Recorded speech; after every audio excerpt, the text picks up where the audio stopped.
반갑습니다. 안양 행복부동산입니다. 오늘은 분양권과 입주권에 대해서 알아보려고 하는데요. 입주권 딱 들었을 때 새 집에 들어갈 수 있는 권리 모두 같은 거 아니? 이렇게 생각하실 수도 있는데요. 다른 점이 많이 있습니다. 지금 이 시간에 분양권과 입주권에 대해서 차근차근 공부해보는 시간을 갖도록 하겠습니다. 분양권을 살펴보면요. 분양권 하면 처음 떠오르는 것은 청약이 떠오를 텐데요. 바로 이 청약 통장을 통해서 분양 공고가 난 후에 분양에 당첨된 사람이 갖게 되는 권리를 분양권이라고 합니다. 그럼 입주권은 도대체 무엇일까? 살펴보면 입주권은 재개발, 재건축, 조합원이 아파트가 새롭게 건설이 되고 나서 입주할 때라 합니다. 그래서 입주권의 전제를 살펴보면 조합원이 된다는 점을 꼭 기억을 하셔야 합니다. 그러면 이 분양권과 입주권 중 더 간단하게 살펴보면 아파트, 조합원이 1600여 세대인 지역이 있어요. 그래서 아파트를 새롭게 짓는다 해서 이제 2700여 세대로 늘리게 된다면 기존에 있던 1600여 세대의 조합원이 갖게 되는 것을 입주권이라 하고요. 나머지 1100여 세대는 분양을 통해서 청약에 당첨된 사람들이 갖게 되는 것을 분양권이 합니다. 이렇게 분양권, 입주권 다르게 나타나는데요. 그러면 서로 좀 차이가 더 있나 살펴보겠습니다. 분양권의 가장 큰 장점이 바로 이건데요. 바로 초기 투자금이 적게 든다는 장점이 있습니다. 저희가 분양에 당첨이 되면 준비할 게 전체 분양가 아니잖아요. 처음에는 계약금만 내게 되는데요. 이 계약금이 보통 %였고요.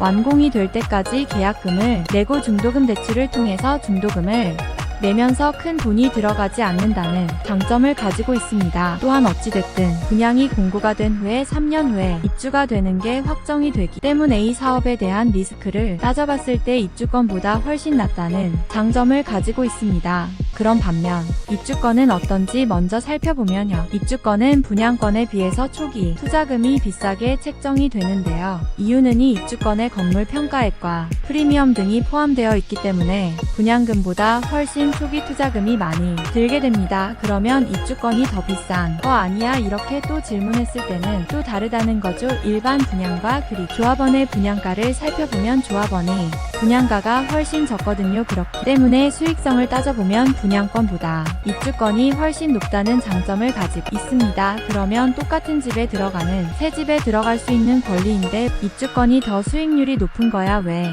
더 싼 거야? 물어봤을 때 큰 단점이 있기 때문에 조합원 분양가가 싼 건데요. 바로 이 사업에 대한 리스크가 있기 때문입니다. 만약에 사업 현장이 순탄대로 완전 계획대로 다 흘러간다면 상관없지만 이 사업이 지연이 되거나 사업비가 추가적으로 늘어나게 되면 나는 지위가 조합원이기 때문에 이런 추가 분담금이 발생하게 됩니다. 만약에 분양이 잘 돼서 프리미엄 붙고 그러면 되겠지만 만약에 분양을 했는데 일반 분양 시 미분양이 나게 되면 그런 리스크 또한 조합원이 갖게 되는 경향이 있습니다. 그렇기 때문에 전체적으로 봤을 때의 조합원 분양가가 훨씬 일반 분양가보다 싸게 책정이 된다는 장점이 있습니다. 그리고 전체적인 분양가의 장점도 있지만 이 조합원이 갖게 되는 또 장점이 하나가의 건설사들이 공사를 진행하게 되면서 조합원들에게 주는 혜택들이 있는데요.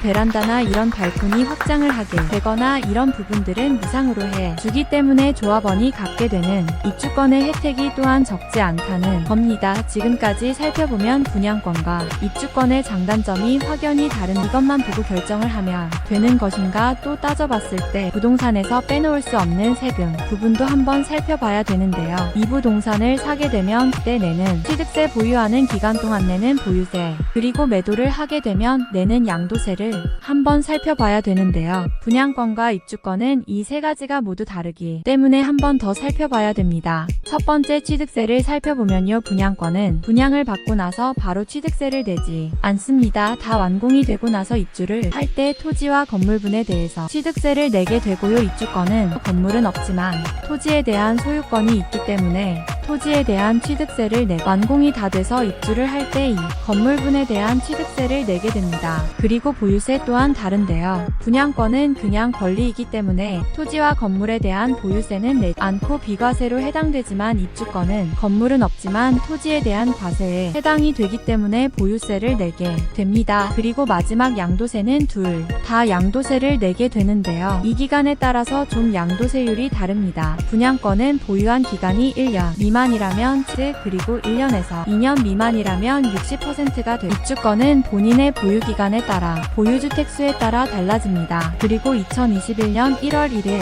이후부터 취득한 분양권이 주택수에 포함이 됩니다. 그래서 만약에 내가 분양권을 사게 된다면 다른 주택 양도할 때 세금 과세나 중과세율도 생각해 봐야 되므로 세금 부분을 항상 체크를 해봐야 될 것 같습니다. 그러면 분양권과 입주권에 투자를 하고 싶다면 세금과 장단점만 따져서 하면 될 것인가, 이렇게 간단하게 생각을 할 수도 있는데요. 분양권, 입주권 모두 내가 당첨이 되지 않아도 다른 사람의 분양권과 입주권을 살 수 있습니다. 하지만 먼저 분양권을 살펴보면 한참 분양권의 인기가 많았을 때 이 전매가 제한되는 곳들이 생기고 전매의 제한 기간들이 단지마다 다르기 때문에 만약에 내가 분양권을 산다면 그 현장 그 단지가 전매 제한이 있는지, 있다면 얼마나 있는지를 살펴보는 게 필요합니다. 입주권 또한 전매가 가능한 단지인지 살피고 도시 및 주거환경정비법에 명시한 양도 가능 사유에 해당되어야 양도가 가능합니다. 그리고 입주권의 매매의 가장 핵심 포인트는 내가 입주권을 매수하게 되면 해당 조합원으로 유지가 되는지, 이것을 항상 살펴봐야 되는데요. 이 부분은 현장마다 다 다르기 때문에 만약에 입주권과 분양권을 내가